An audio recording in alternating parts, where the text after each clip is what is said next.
Chegarem aí na nossa rede social, os que puderem ver agora, os que puderem ver depois.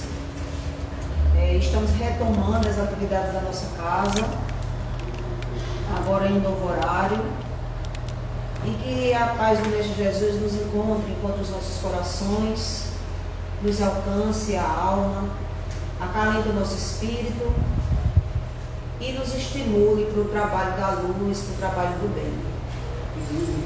Nós vamos, na noite de hoje, que é especial no sentido de que vamos iniciar uma nova obra que fala dos Evangelhos de Jesus. Encerramos na última quarta-feira o Evangelho de Mateus, interpretado por Emmanuel, e vamos hoje iniciar o Evangelho segundo Marcos, também interpretado por Emmanuel. Marcos, que é o segundo evangelista. E sobre Marcos, sobre os seus evangelhos, sobre essa obra, nós vamos abordar um pouco nessa noite, sendo que a nossa proposta é sempre examinar os textos que Emmanuel traz a partir dos versículos dos evangelistas, né?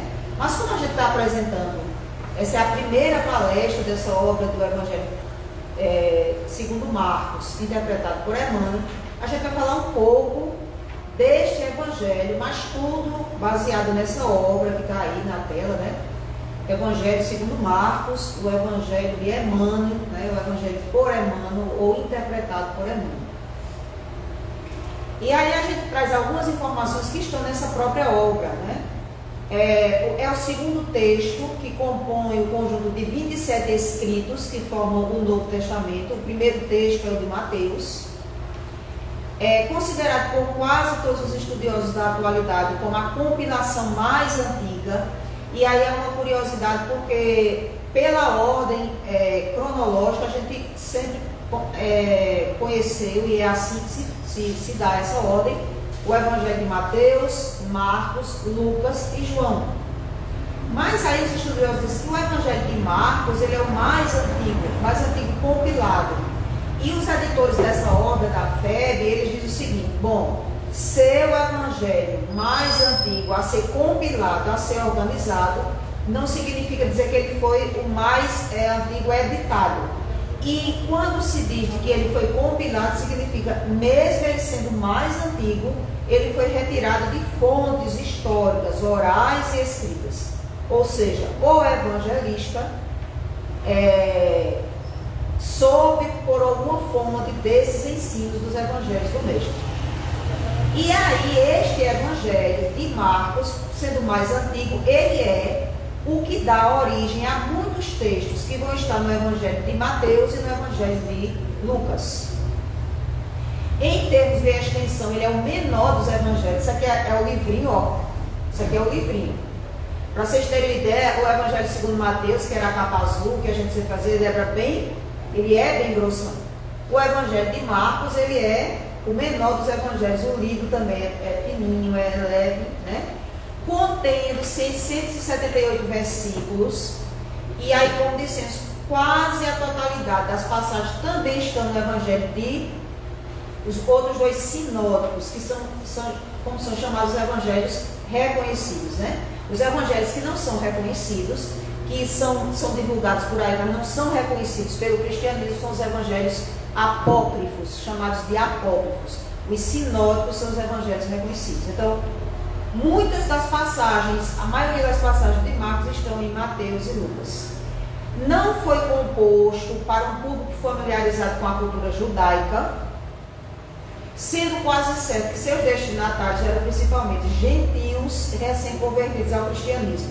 Na obra Paulo e Estevão, Paulo, o que era o Saulo, o perseguidor, quando ele tem um encontro com Jesus e ele resolve se dedicar a divulgar o Evangelho de Jesus, ele passa a ter um período da vida dele, um certo desconforto, uma certa contenda com Tiago, né, que era um discípulo também, que era responsável pela Casa do Caminho, a igreja de Jerusalém, e um pouco também com Pedro, porque a ideia de Paulo era levar o Evangelho de Jesus, tirar ali, né, do ciclo judaico, daquelas pessoas que eram detentoras do conhecimento, os doutores da lei, que tinham extremo domínio nas leis mosaicas, mas que não reverenciavam nem reconheciam Jesus como Messias. E aí Paulo tinha esse compromisso de levar a boa nova às gentes, às pessoas que não eram de origem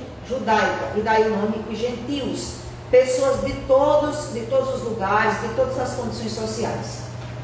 E aí disse que esse evangelho, por ser um evangelho muito simples, uma linguagem muito simples, não era uma linguagem de uma cultura erudita, ele tinha um destino, ele era para ser contado àqueles povos que não tinham conhecimento da cultura judaica. Aqueles povos, vamos dizer assim, se a gente for falar de espiritismo para espíritas, se a gente for falar de alguns termos, né, reencarnação, mediunidade, perispírito, se a gente for falar de alguns termos para os espíritas conhecem. Aí era como se a gente dissesse assim, bom, mas a gente precisa levar a mensagem espírita para outras pessoas que não conhecem esses termos. Aí fazendo uma analogia, era isso. Esses evangelhos, ou esses escritos de Marcos, eles eram destinados às pessoas que não tinham conhecimento sobre o Evangelho, sobre Jesus, etc. Porque os que tinham, os que eram detentores do conhecimento, não reconheciam Jesus como Messias. Uma outra característica, as dificuldades da datação do Evangelho segundo Marcos, tem uma dificuldade porque o próprio Evangelho de Marcos não tem nenhum texto de Marcos que ele cite, por exemplo, um fato histórico, um evento histórico, para dizer assim, bom, isso aconteceu em tal época. Esse evangelho foi escrito quando estava acontecendo, por exemplo, a chegada de Jesus em Jerusalém, ou quando Jesus expulsou os vendedores do templo, né? Em que época? Não há registro de fatos históricos. Daí a dificuldade de saber exatamente quando foi escrito esse Evangelho de Marcos. Mas o que dizem os pesquisadores, os especialistas, é que se tem dúvidas há poucas dúvidas, no entanto, quanto ao local de redação ter sido Roma. Por quê? Se diz que Marcos, ele era muito ligado a Pedro. E Pedro viveu em Roma e foi um dos discípulos de Jesus, um dos apóstolos, dos enviados de Jesus, que conviveu com Jesus. Então, disse que esse Evangelho de Marcos, ele foi escrito muito em função das informações que Pedro passava para Marcos, certo?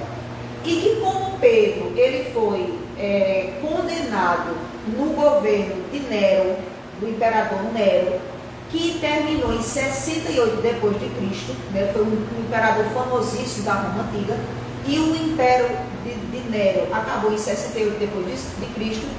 Disse que foi mais ou menos nessa época, porque Pedro ainda estava em Roma, convivendo com Marcos, e teria passado essa informação.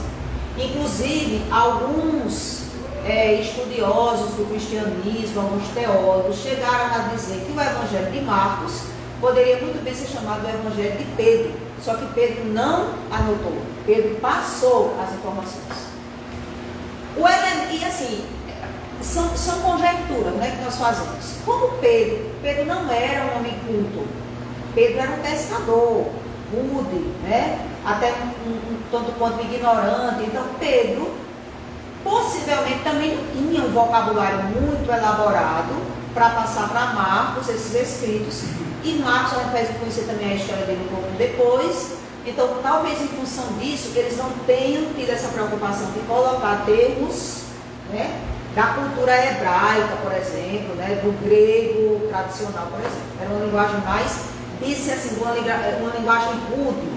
Era como se alguém que não tivesse o dom da escrita ou da palavra fosse escrever um texto que não enfeitasse aquele texto. Ao contrário do Evangelho de Mateus, que nós terminamos de abordar, porque o Evangelho de Mateus era um cobrador de impostos, era um publicano, era um homem de instrução. O Evangelho de Lucas também, Lucas era um médico, um homem letrado. Então, claro que os escritos que estão em Marcos, de maneira rude, né, de maneira grosseira, considerada pelos analistas, estão em Mateus e em Lucas, muito melhor elaborados, né? O elemento que chama a atenção desde o início é que Marcos não começa o Evangelho, ele não trata da infância de Jesus.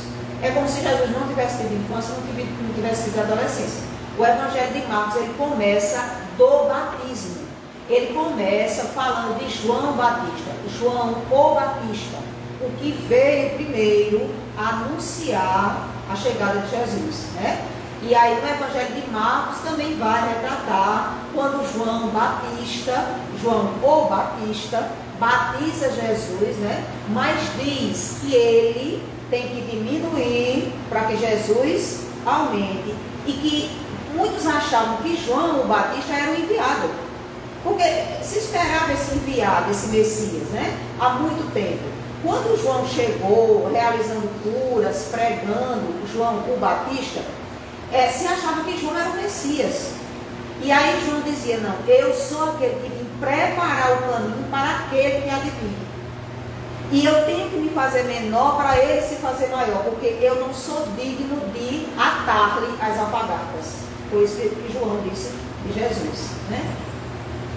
E aí uma característica também, diz assim, o texto se inicia a partir do batismo de João, como já dissemos, e prossegue em um ritmo quase frenético, relatando viagens, curas, milagres e até o episódio da crucificação.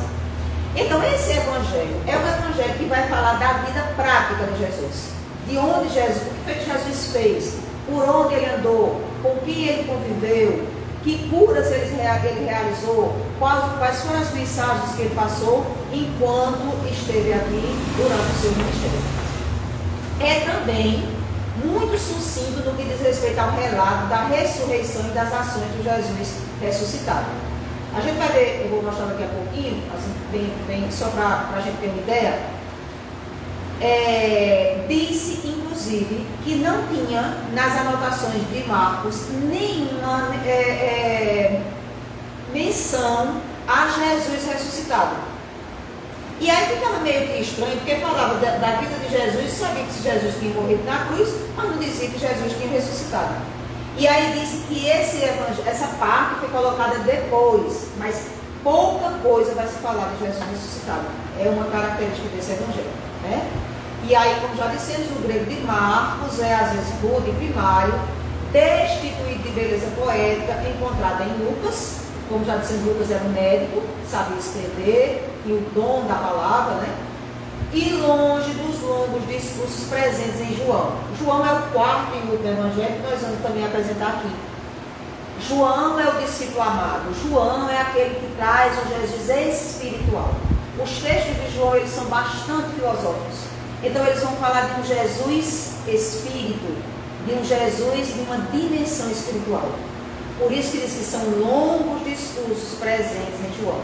Porque disse, inclusive, que há uma beleza, né? Tanto é que o primeiro evangelho de João é assim: e o verbo se fez carne. Olha que profundo, gente.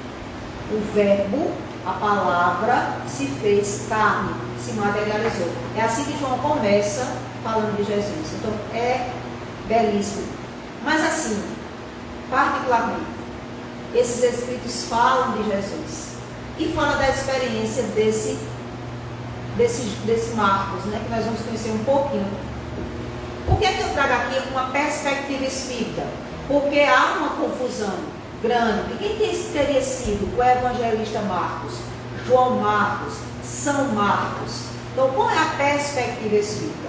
Essa imagem eu tirei de um site católico, que os católicos chamam Marcos de São Marcos, né?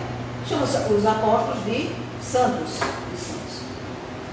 E aí é belíssimo na capa, nesse texto desta obra, o Evangelho segundo Marcos, né, da FEB, porque diz assim: um evangelho de ação, porque Jesus foi um homem de ação. Jesus viveu entre nós pouco tempo. Jesus viveu 33 anos. Nós temos filhos dessa idade, né? O que é 33 anos? O que é uma pessoa com 33 anos? É jovem, muito jovem. Jesus viveu exatamente 33 anos. Nos últimos 3 anos da vida dele, ele viveu intensamente. Tudo o que ele queria exemplificar, ele vivenciou. Então, Marcos, vejam só, mesmo dizendo que não é um evangelho, Marcos traz esse Jesus fazendo coisas, esse Jesus agindo no mundo. Porque muitos foram os filósofos, os religiosos, os profetas, né, que vieram e que falaram muito, que trouxeram coisas belíssimas. Mas a grandiosidade de Jesus está nos atos, nas ações. Porque tudo que ele disse, ele fez. Tudo que ele disse que era para a gente fazer, ele exemplificou. Não há nada que Jesus tenha dito que é para a gente fazer, que a gente diga, ele está mandando a gente fazer, mas ele não fez. Não há nada.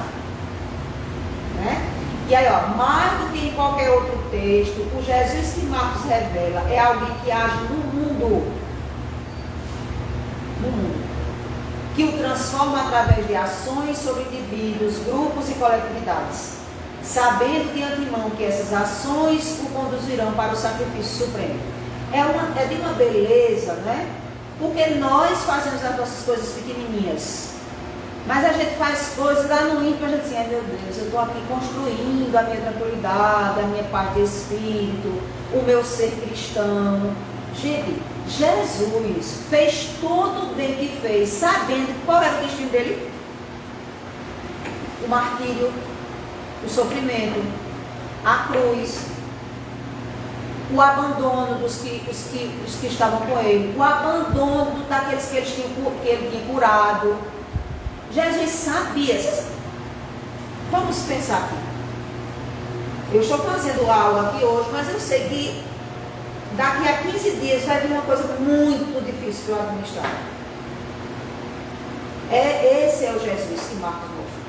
Fazendo ação, pregando bem, não valorizando o mal, né? Perdoando, silenciando, acalmando, mas sabendo que todos aqueles que diziam Senhor, Senhor, e o abandonaram na hora extrema, eles sabiam isso. Aí veja, esse aqui é o evangelho que começa de Marcos, que dissemos, pregação de João Batista. E aí é belíssimo também, porque Marcos inicia este versículo dizendo o seguinte: princípio do evangelho de Jesus Cristo, Filho de Deus. Então Marcos é alguém que vai falar de Jesus, dizendo esse evangelho não é de Marcos.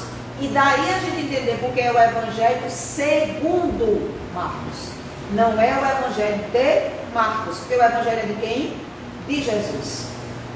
E daí também a grandeza da doutrina espírita quando assim, o evangelho segundo o Espiritismo. Não é também o evangelho do Espiritismo. Aí aqui, são alguns capítulos, né, alguns versículos do evangelho, que tem aí, João dá testemunho do Cristo, Jesus é batizado por João, a cura de um processo, Jesus se retira para orar, Jesus é Senhor do sábado, parábola do reino, parábola do semeador, e aí ele vai, o obsedado de Gadara, Jesus prega em Nazaré, a tradição dos anciãos, a segunda multiplicação dos pães, e adiante.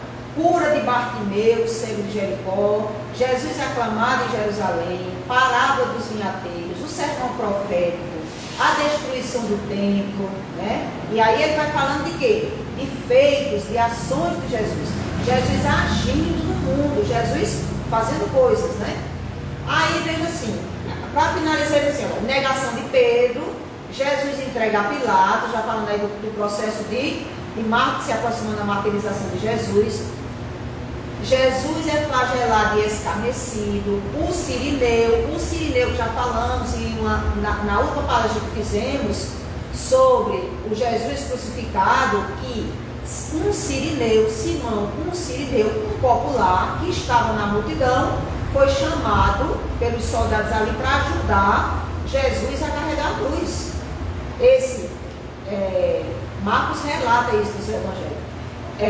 A crucificação, aí vejam, a crucificação é aquilo que dissemos, que é um evangelho que fala pouco de Jesus ressuscitado. A crucificação, depois a morte do enviado, o sepultamento do Salvador, aí vem esses poucos capítulos. A ressurreição de Jesus, a aparição a Maria Madalena, a aparição a 2 discípulos, a aparição de Jesus ressuscitado aos 11 na Galileia e a ascensão do Senhor, que é aquela passagem, né, uma cena belíssima para quem já assistiu o espetáculo de Fazenda Nova, que é aquele momento em que Jesus ascende aos céus, né? É belíssima essa mensagem. Então, são poucos os relatos que Marcos tem para falar de Jesus ressuscitado, porque é como se Marcos se a gente entender, por exemplo, a história de Pedro, né? Pedro foi aquele que dizia, Jesus, né? Eu lhe amo, Jesus, eu dou a minha vida por você, mas na hora de dar o testemunho, Pedro teve medo do que poderia acontecer, e negou Jesus 3 vezes. Mas depois Pedro, né, se arrepende, e vai ser um importante missionário na divulgação do cristianismo na Casa do Caminho, na Igreja de Jerusalém. E aí, gente, nós vamos, antes de adentrar aqui no texto, da parte que Emmanuel fala sobre, Emmanuel comenta a mensagem do Evangelho de Marcos, que iniciaremos, nós vamos entender também quem foi Marcos na perspectiva espírita, né?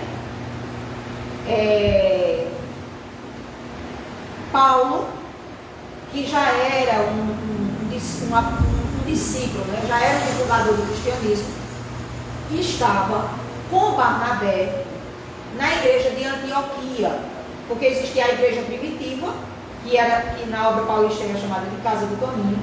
Na igreja de Jerusalém, quem tomava conta da igreja de Jerusalém era Pedro, Tiago, filho de Alfeu, chamado também de Tiago Menor, e João. Esses 3 eram aqueles que tomavam conta da igreja do caminho, né? Pedro ali, então quem lê a obra paulista vai ver toda a belíssima história da Casa do Caminho, de Estevão, né, do Marte, enfim. E na Casa do Caminho, nessa igreja, era onde chegavam esses gentios de que falamos. As pessoas simples, humildes, sem cultura, doentes, que iam em busca de ajuda, né? de cura, de ouvir a mensagem da Boa Nova. Mas aí, a ideia dos apóstolos era divulgar a mensagem, então fundar a igreja de Antioquia.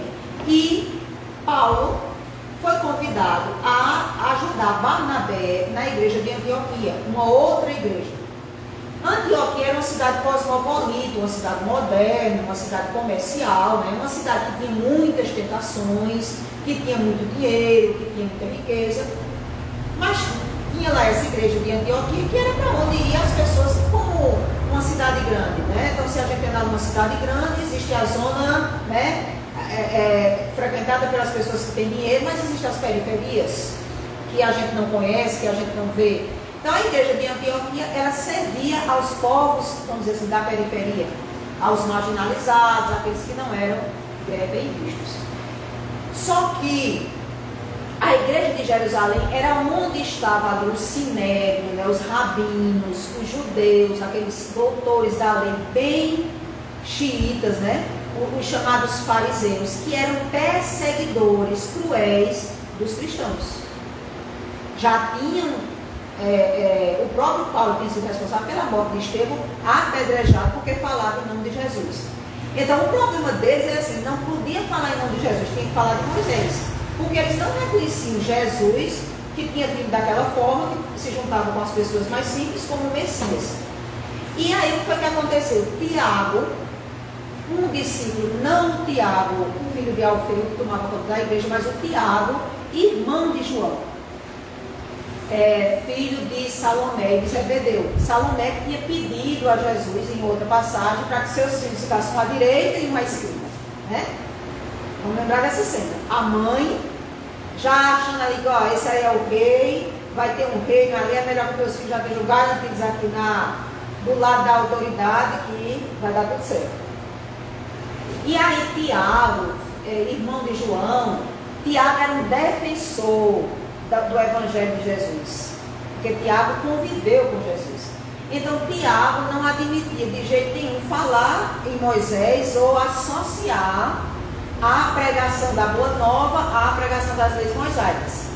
Mas, gente, é como se uma pessoa que não tem poder, uma pessoa que não tem dinheiro, uma pessoa que não tem boas relações sociais, fosse para o centro da cidade de Caruaru, agora nesse momento, falar mal da prefeita de Caruaru, que é a maior autoridade municipal.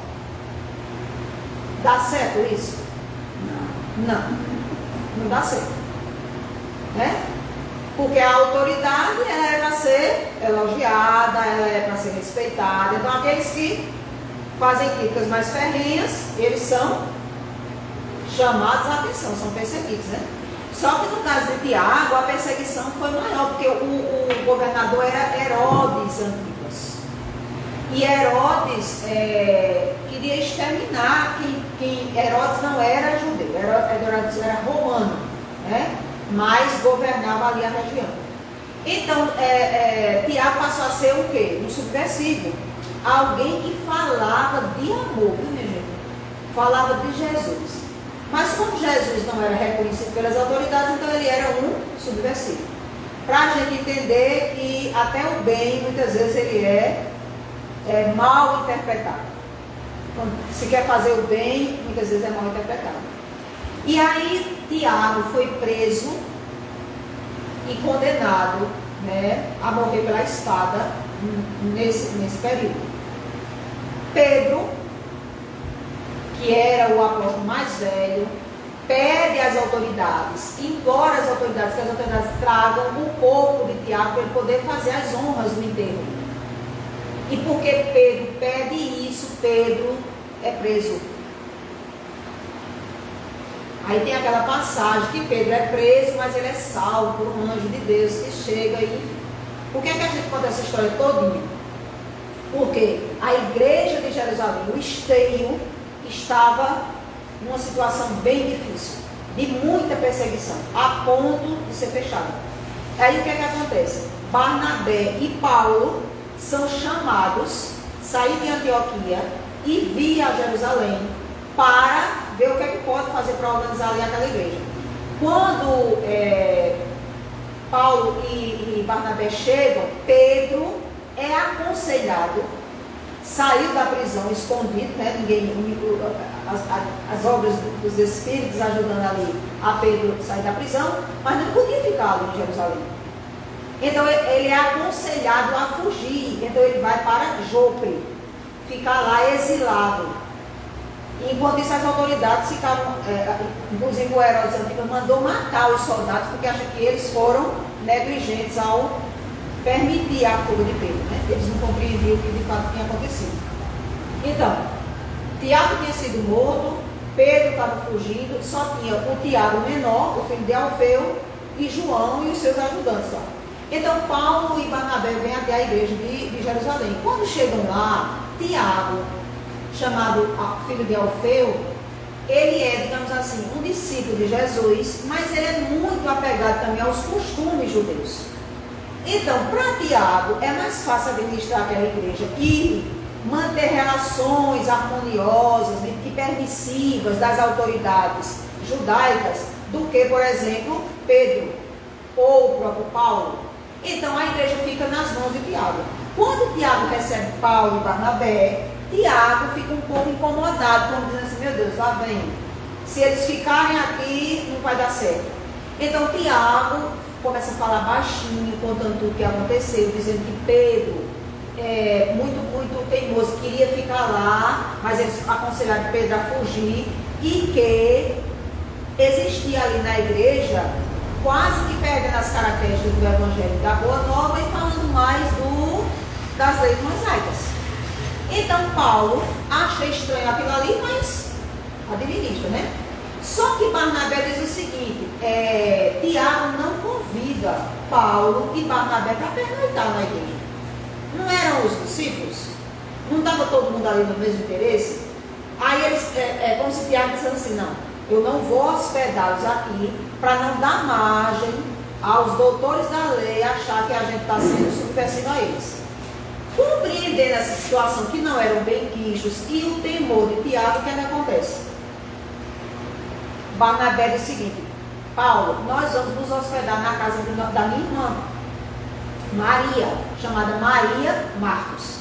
Alguns estudiosos dizem que Maria era prima de Barnabé. Na obra Paulo e Estevão, Emmanuel se refere a Maria, irmã de Barnabé. Maria Marcos era uma viúva que morava em Jerusalém e que, sabendo da perseguição que os cristãos estavam passando, porque não podiam frequentar a igreja, não podiam falar no nome de Jesus, quem falasse de Jesus era perseguido e morto. Então ela cede a casa dela para receber os cristãos, para fazer as reuniões cristãs ali. E ela tem um filho adolescente de 15 para 16 anos chamado João Marcos. E aí Paulo vai se hospedar na casa de Maria Marcos, e Maria Marcos gosta muito, né, da conversa de Paulo e com muita alegria recepciona, diz, vocês podem ficar aqui na minha casa, hospedados, e aqui a gente se reúne, enfim. Nessa conversa ali, né, de quem está recebendo visitas, e que ali eles podiam conversar com liberdade, Paulo, né, falava lindamente já de Jesus, Barnabé era aquele que falava em público, era aquele que contava as histórias, né, do Mestre Jesus. Então, nessa conversa, Maria termina dizendo o seguinte, que tem muito interesse de que seu filho seja um mensageiro da mensagem do Cristo, seja também um discípulo. Só que o menino tinha 15 para 16 anos. Então ela começa ali a elaborar planos para João Marcos, dizendo que ele tem que ser, né, um missionário, que ficaria muito feliz e tal. E Barnabé também, né, fica feliz ali. E começam os dois, a mãe e o tio, fazer planos e projetos para o menino, para ele ser um missionário, ele ser um mensageiro de Jesus. Aí Paulo começa a entender ali aquela história, né, e prestando atenção, só que Paulo tinha uma inteligência e uma sagacidade, né? Então, Paulo diz assim, ó, no diálogo, né? Maria expôs ao irmão seu grande sonho. Queria dar o filho ainda muito jovem a Jesus. Veja, um menino adolescente.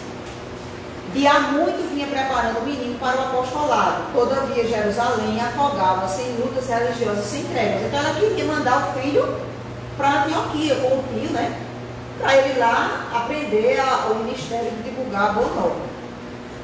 Aí, Barnabé, como já dissemos, feliz, o jovem João Marcos, a seu turno, seguia as conversações mostrando satisfeito. Chamada a opinar, Saulo percebeu que os irmãos falavam sem consultar o rapaz. O rapaz acompanhava os projetos, sempre jovial e sorridente. Foi aí que o ex-doutor da lei, profundo conhecedor da alma humana, desviou a palavra procurando interessá-lo mais diretamente. Porque se João Marcos deveria acompanhar os dois, Paulo achava interessante perguntar, João, e aí, João, o que você acha, né? Aí Paulo faz a pergunta, João, sentes de fato verdadeira vocação para o ministério? Aí, sem dúvida, ele responde. Confirmou o adolescente algo perturbado. Por quê? Porque ninguém tinha feito essa pergunta. Todo mundo tinha vontade, a tia, o tio, né? A mãe, o tio. Aí Paulo pergunta, mas como defines teus propósitos? Tornou a perguntar ao ex-rabino. Penso que o ministério de Jesus é uma glória. Respondeu um tanto acanhado sob o exame daquele olhar ardente e inquiridor. Aí Saulo diz a ele, teus intuitos são louváveis, mas é preciso não esqueceres que a mínima expressão de glória mundana apenas chega após o serviço. Se assim acontece no mundo, que não será com trabalho para o reino do Cristo, mesmo porque na terra todas as glórias passam e a de Jesus é eterna.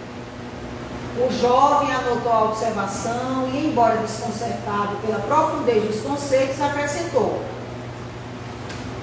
sinto-me preparado para os labores do Evangelho. E, além disso, mamãe faz muito gosto que eu aprenda os melhores ensinamentos nesse sentido, a fim de tornar-me um pregador das verdades de Deus. Aí, Saulo vai novamente dizer a ele, sim, as mães sempre nos desejam todas as glórias, desde de outro mundo.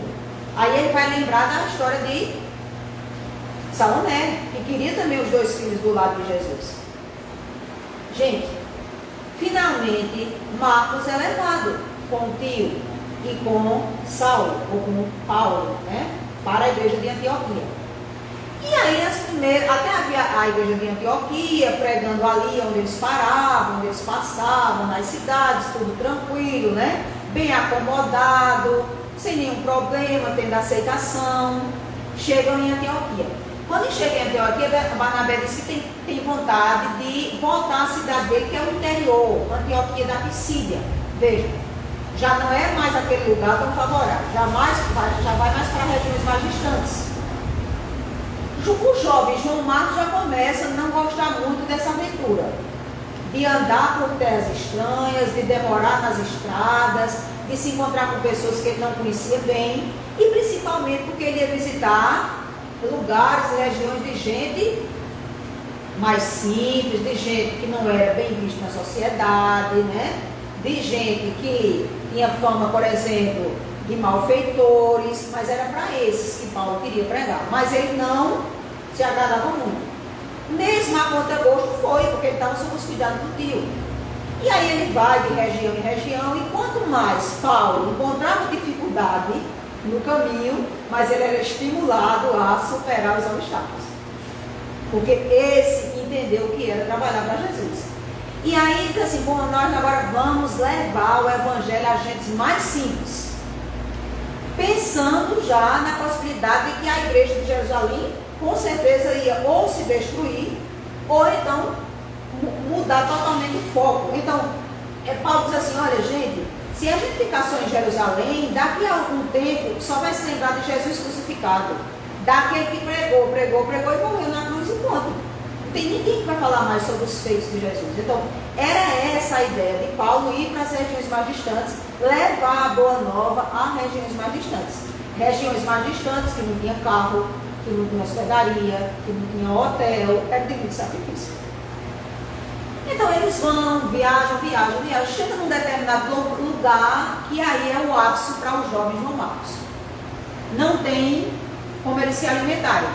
E aí Barnabé diz, bom, nós vamos ter que fazer nossa comida.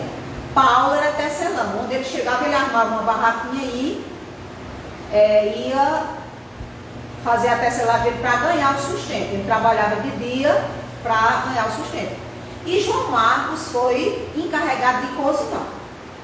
Veja só, João Marcos era um jovem, filho de uma mãe com condição financeira, com certeza aqui em casa ele não fazia absolutamente nada. Ele estava com 2 adultos que tinham outros interesses, que tinham outro entendimento e que ele não estava se agradando muito daquela aventura. Então ali ele pede ao tio para voltar para Jerusalém, desiste. Aquele jovem que disse assim, que estava decidido, que queria ser um mensageiro de Jesus, que a mãe estava estimulando ele. Aquele jovem, nas primeiras dificuldades, ele desiste de ser missionário de Jesus. E volta, pede o tio para voltar. Aí Barnabé diz assim, Paulo, a gente vai ter que mudar o nosso percurso, porque eu tenho que levar Marcos de volta. Aí Paulo diz assim, o nosso percurso, o nosso destino já está traçado. Se você quiser voltar com seu sobrinho, você volta, mas eu sigo adiante, sozinho.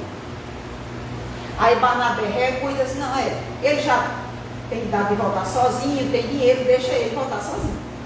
Aí é tão interessante isso, porque esse jovem, a gente vai entender por que é que no Evangelho ele vai ter tanta necessidade de falar dos feitos de Jesus. Porque quando ele foi chamado a viver essa experiência, ele não quis. Ele achou que não dava conta. Porque ele achava que pregar o Evangelho de Jesus era pregar no conforto, né? Para as pessoas tranquilas, que não tinha nenhum problema, não tinha nenhum obstáculo. E aí não era assim, né? E aí esse Marcos, ele volta. Acontece que depois de muito tempo, ele volta para Jerusalém, ele volta para a mãe. Barnabé, depois que eles terminam as viagens, eles voltam para Antioquia. E Barnabé diz que quer que Marcos volte novamente a se juntar a eles para fazer viagem. Dessa vez Paulo diz que não, que é melhor ele pensar direito, né? Porque se ele já tinha recuado uma vez do trabalho, não era interessante que desse, era bom que ele pensasse se era isso que ele queria. Inclusive Paulo diz quando se despede dele. Paulo diz que o descanso, né, a necessidade de ter coisas confortáveis, a necessidade da boa vida, da vida confortável, não é necessariamente os caminhos daqueles que queriam seguir a Jesus. Por isso que Paulo tinha falado para ele, se ele realmente tinha certeza do que ele queria, né? Então, isso fica uma lição para a gente, de que muitas vezes os obstáculos que nos surgem no trabalho, numa instituição, daquilo que falávamos aqui, o trabalho numa instituição, quando nós nos dizemos trabalhadores da última hora, não é com facilidades, é muitas vezes com renúncia. E aí tem muita gente que não quer essa renúncia, porque quer renunciar a muitas coisas, ou não? Renunciar. Mas aí é uma questão de escolha. Por quê? Pela facilidade, a gente não está compreendendo a mensagem. Pela facilidade, no meu trabalho, eu não estou compreendendo a mensagem. Então, o obstáculo, que é vir, né? Que é se responsabilizar por uma tarefa em nome de uma causa maior, tem implicações para me tirar do meu comodismo, da minha situação de conforto, de coisas boas para mim. Então, os primeiros missionários, é claro que eles tinham missões muito maiores, mas nós, cada um de nós, temos missões menores. Então, isso significa um exemplo para a gente, né? E aí, para finalizar, nós vamos só citar assim o versículo da noite, porque as outras palestras vão falar disso. O Evangelho da noite e dizendo que está completado o tempo e está próximo o reino de Deus, arrependei-vos e crede no Evangelho. Aí Emmanuel diz aqui, isso é mais uma mensagem para a gente finalizar de tudo isso que vimos, inclusive do exemplo do evangelista, né? Emmanuel diz assim, muitas vezes, disse-nos o Senhor, o reino de Deus está próximo. E até hoje milhares de criaturas aguardam a vinda através de espetaculosos eventos exteriores. Então, muitos esperam por intermédio de cataclismos, mentalizam telas fantasmagóricas, incompatíveis com a divina misericórdia que nos preside os destinos. Então, para muita gente, Deus, né, o reino de Deus, ou Jesus, está, por exemplo, num algo miraculoso, né? Ou num algo como a gente está vivendo agora, que é muitas informações sobre a pandemia, se é de Deus, se não é de Deus, se isso é sinal do tempo, se é o fim do mundo. Tem muitas especulações. É isso que Emmanuel diz. E aí, assim, o reino de Deus está próximo, sim. Esteve sempre próximo. Antes de tudo, em nossa capacidade de construir por dentro de nós, através do céu, que possamos oferecer a alma do próximo. Então, o reino de Deus está em cada atitude nossa. Então, a exemplo de Marcos, que estava bem entusiasmado na sua juventude, muitas vezes somos nós, entusiasmados, porque a gente, no campo da ideia, no campo dos projetos, das ideias. Quantas vezes nós nos reunimos aqui e fazemos projetos miraculosos? Gente, passa 2, 3 dias, ninguém se lembra mais do que prometeu. Nem do daquele que disse que ia realizar. Tem que um ficar cutucando o outro e dizer, e aí, aquilo que tu disseste, vamos fazer ou não? Ou não é? Ou não é? Ou não é? Se não for um, né, levantando o outro, instigando a gente, é assim, essa é a nossa condição. Então, nós somos como Marcos, muitas vezes. Olha só a recomendação de Ana. Atendamos ao cumprimento do dever que a vida nos atribui, colaborando quanto possível pela vitória do bem, a atender o amor que o Mestre nos legou. E alcançaremos com a urgência possível o clima celestial para nós e para os outros. Então a ideia é assim, o que é nosso dever? Cada um vai pensar aqui, o que é meu dever? Porque eu não posso dizer, Pó, você vai fazer, isso é seu dever.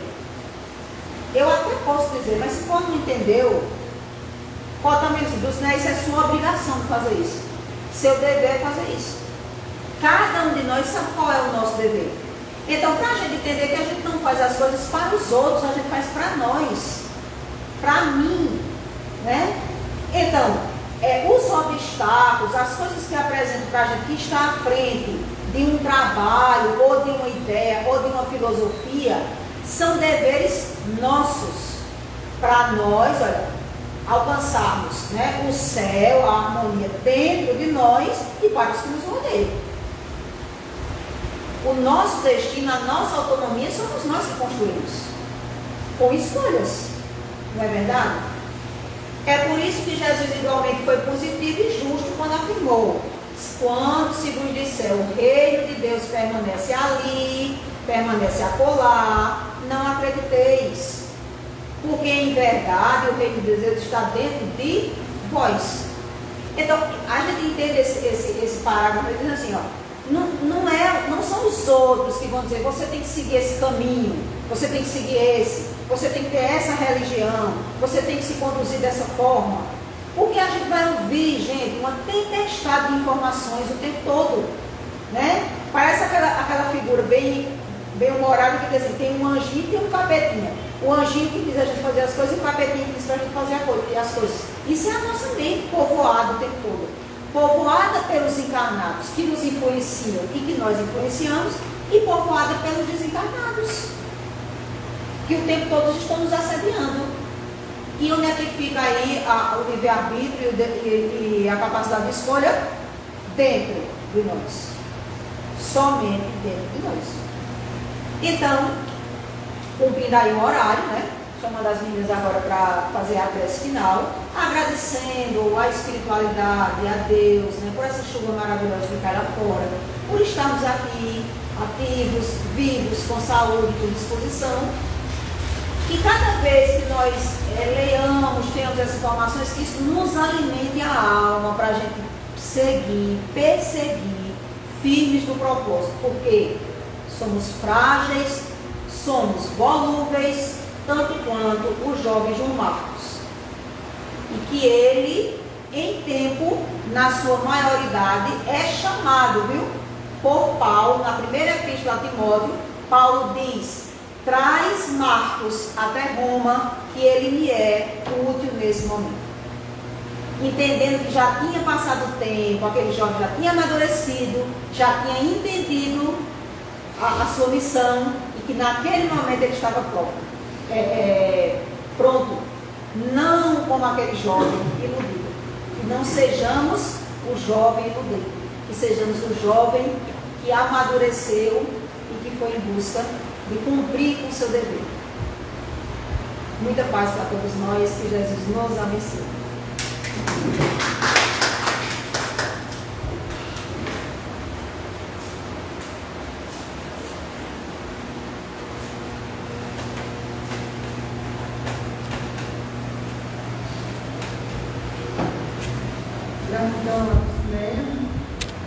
Gratidão por esse encarnado aqui presente e encarnado também. Gratidão. Vou passar agora a palavra aqui para fazer a prece final da portaria. Senhor Jesus,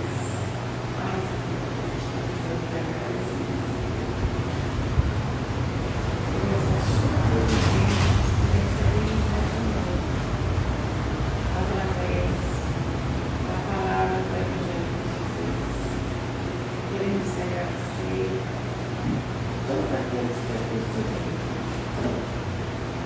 principalmente pelos desencarnados, que estavam necessitando